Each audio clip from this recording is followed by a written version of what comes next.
Welcome everyone to this week's Fish Friday. Today we are on Fish Friday number 21. 21 weeks we've been doing this. Man, I hope you've been enjoying this as much as I have. Anyway, today's fish is a European fish that pretty important, but kind of dangerous as well. The fish we are talking about today is the Zander. Or Zander, as some people have said in America. But fish, Zander.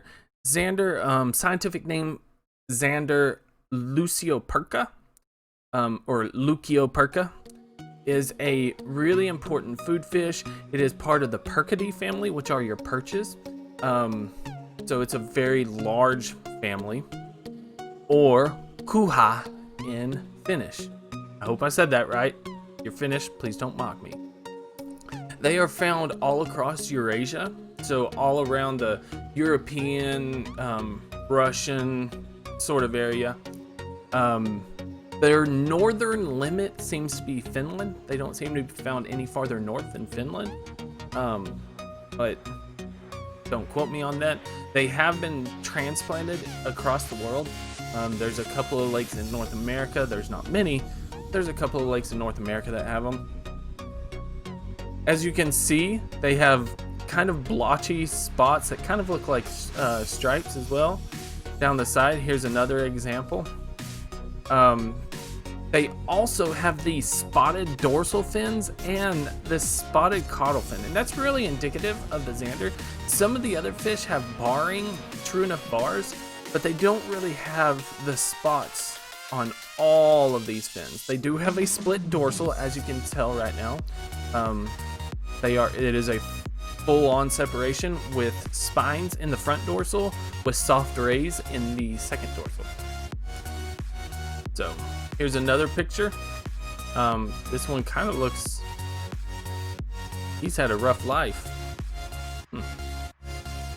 And then there's one that's caught while fishing. But as you can see, they have a green, pale green sort of back, along with those spots. And then in their belly, they have a real pale belly. That's pretty indicative of most predators.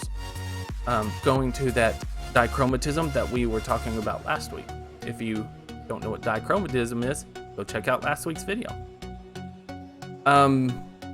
Obviously, they have very large jaws. The jaws extend well beyond the eye. It looks like it could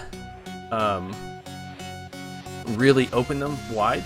The fish this week is the Zander goblin. Now, the max length of these fish is about 100 centimeters. That's about 39 inches. That's giant. More commonly, you're going to find these at about 45, 50 centimeters, which is about 20 inches. That's normally get up, but they could get up to 44 inches, especially in your big, deep reservoirs. And they can reach about 20 kilograms, which is about 44 pounds. So they can get pretty hefty. They are a hefty fish. Even if they are somewhat cylindrical, their body's pretty thick. So, they're not like a small fish. They are piscivorous, meaning that they eat almost exclusively fish. We've talked about some carnivorous fish and that, they eat insects, they eat crabs, they eat anything they can get their mouth around. These seem to be pretty much just fish. They're eating your smelt, your yellow perches, which is this fish in the background right there. So they're really going after that fish. And then they're also eating smaller Zanders. So I don't know what's going on. Obviously he's not hungry, but it would be very common for that big one in the background to eat this one in the foreground. They are very there. Their teeth are small though, but they're made for just gripping and then swallowing the fish whole. They spawn over a gravel bed in flowing water. That's really important. These are pretty common in lakes and reservoirs over in Europe. But to actually spawn, they have to migrate away to try and find enough flowing water that is comfortable for their eggs to fully germinate. The male, after the reproduction ritual, which is the male will chase a female off a couple of times, the male makes the nest. Female comes up, says, basically, I'm interested, and the male chases her off. If she keeps coming back, eventually, I believe this is, don't quote me on this, but I think this is what my research said. I didn't write it down. But after a couple of times, the male agrees, and then they reproduce, and then the male chases the female away. Again, I do know this part, and the male will stay at the nest, defending the nest and fanning it with his fins. So he'll take these pectoral fins right here and fan the eggs to make sure they constantly have water flowing over them, keep them clean, and while he's doing that, he's defending the nest from other predators that are coming after that those eggs. Now, this is a very valuable food fish. Ink kuha, the fish that is in the Usima estuche. Those are Finnish words. I'm not entirely sure what that is, Tavi, but I don't know. Oh, you're asking Nama anyway, or Kosumursu. Anyway, the max lifespan of these is about 17 years, so they can get pretty old. They're not like your very old fish, like your alligator gar or your sturgeon that can get well over 100 years old. But as I was saying, they are a valuable food fish. Not necessarily valuable in that they cost a lot, and it's more than just the economic impact of these fish is very beneficial for European countries.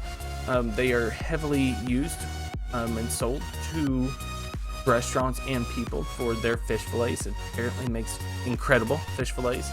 These are also a very popular game fish. People love to go out and fish for these things. The problem is the combination of those two factors, being a valuable food fish and being a popular game fish, is that those make it to where those can be very invasive.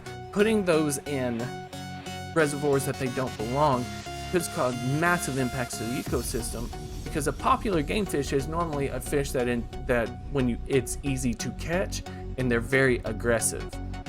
But that's not necessarily the best for an ecosystem, a highly aggressive fish that is a predator.